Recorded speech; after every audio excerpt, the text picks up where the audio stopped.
Shkojmë tani tek lajmi i radhës. Është një aktor që e kemi dashur për rolet e tij,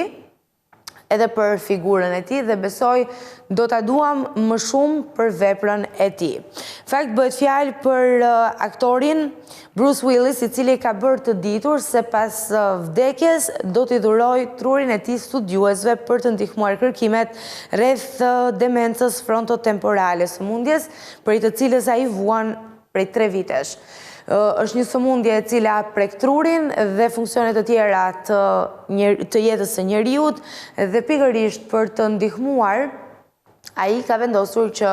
pas vdekjes truri t'u dhurohet shkencëtarëve në mënyrë që të studiojnë më shumë dhe të ndihmojnë të tjerë, të cilët fatkeqësisht mund të preken nga një sëmundje e tillë. Bashkëshortja e tij, Emma Heming Willis, tha se ky është një vendim i vështirë emocionalisht, por i rëndësishëm sepse mund t'ju jap shkencëtarëve më shumë informacion për këtë sëmundje të rëndë që tashmë ka prekur aq shumë Brucein, saqë ai nuk njeh më as familjen e tij. Sepse është një nga sëmundjet që shkakton edhe humbje të kujtesës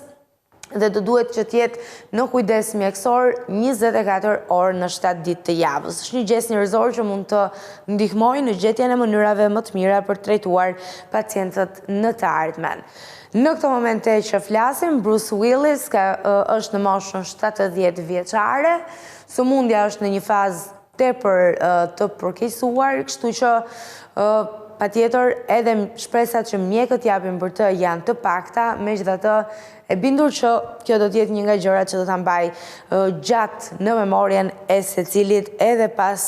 momentit të pashmangshëm që është patjetër cikël i jetës.